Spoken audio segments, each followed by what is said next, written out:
Hello everyone, welcome back. Some people have asked me, including my real life students, why I stopped deciphering Paganini. For these caprices, in reality, I know 1 to 5 very well, and then a few more caprices in between, but anything other than that are mostly recorded through sight reading.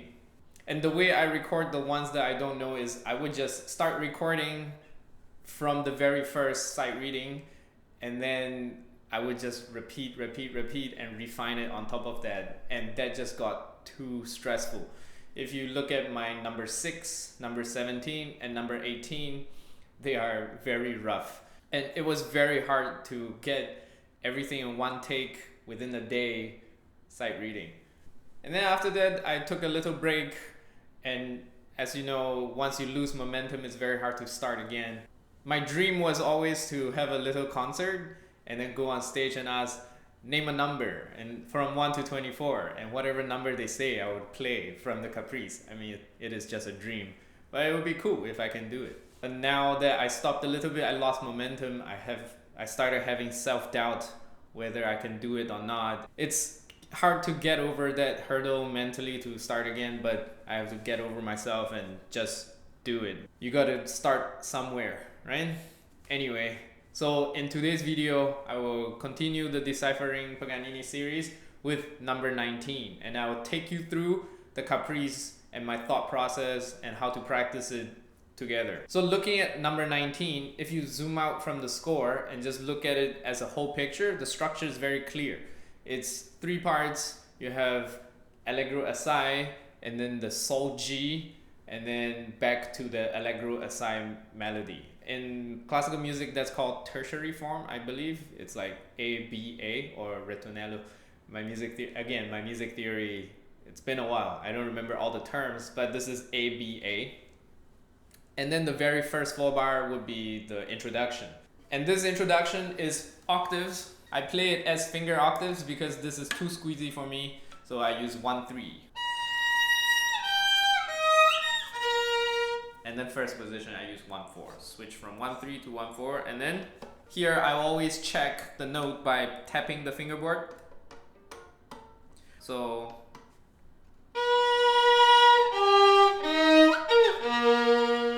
and then the Allegro Assai melody is not the hardest, it's just same bow staccato, meaning up bow staccato and then 2 down bow.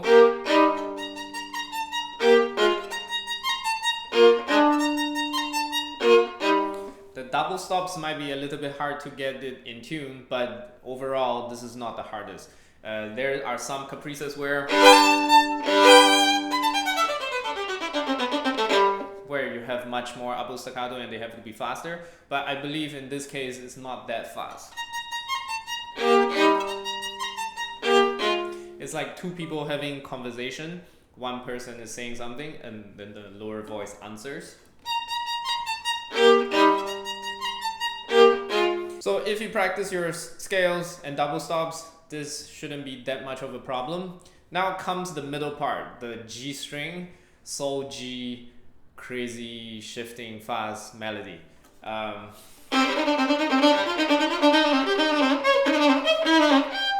This is actually a great exercise for you to practice the form of playing high position on G string.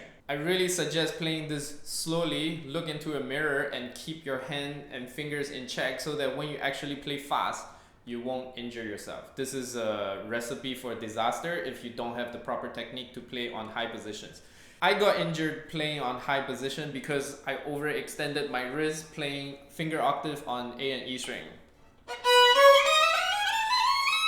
I forgot to bring my palm above the violin body and I overextended my wrist, and the force of that kind of injured this area of my wrist, and it took like 2 years to recover from that. So for yourself, please look into a mirror and avoid that mistake so that you don't lose 2 years of your life. Next, on E string, it's okay to play around the body, but it's very hard to reach G string if you just play around the body. So it's better to bring your thumb above the body and go along like this to play on G string.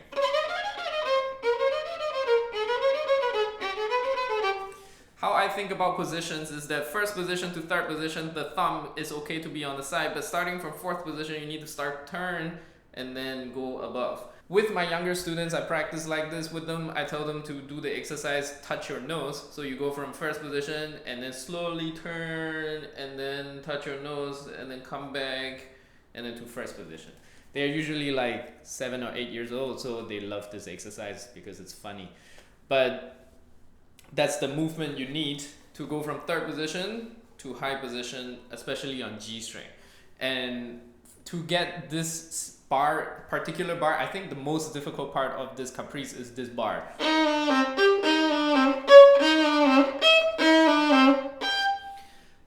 Because of the back and forth shifting. So you really need to get that technique down. To get the high notes in tune, you need to use something called a guiding finger. So this is okay, this is on the same position. And then this C natural, I'm actually feeling my first finger to G. So this is how I think about it. And then this E flat, I am thinking about D sharp because A, B, C sharp, D sharp, this is more comfortable for me because D sharp and E flat is the same note. And then the last one is just an harmonic. Go over the violin body and go to where the harmonic is. And you just do that back and forth, repeat, repeat, repeat, slow. Look in the mirror, and once you're confident, then you can pick up the tempo.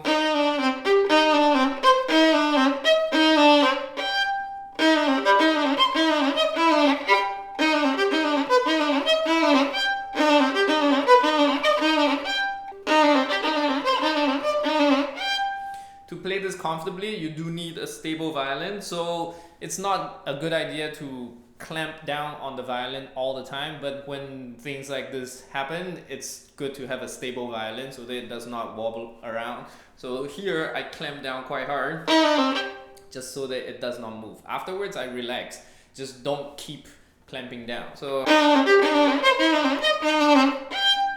other than that, everything else is not that difficult anymore. The third part is the same as the first part. The middle part, the high position scales, those are just basic scales. Actually, if you practice your cartilage scales, especially the number 1 exercise where it's all on G string, then this shouldn't be a problem. So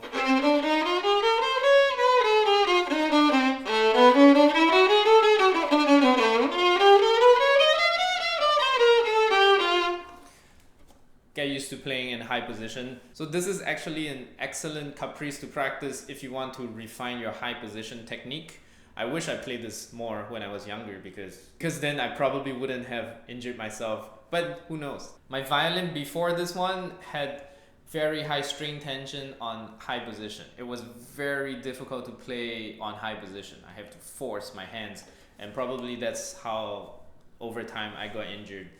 But I got better now. So highly recommended caprice to practice. I only got to practice this a few days before today, and hopefully I can get a good take. Let's see how many times I would need to record to get this. I'll put the number up.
there you go. Caprice number 19. I hope that was helpful, and stay safe while practicing this one. See you next time. Bye.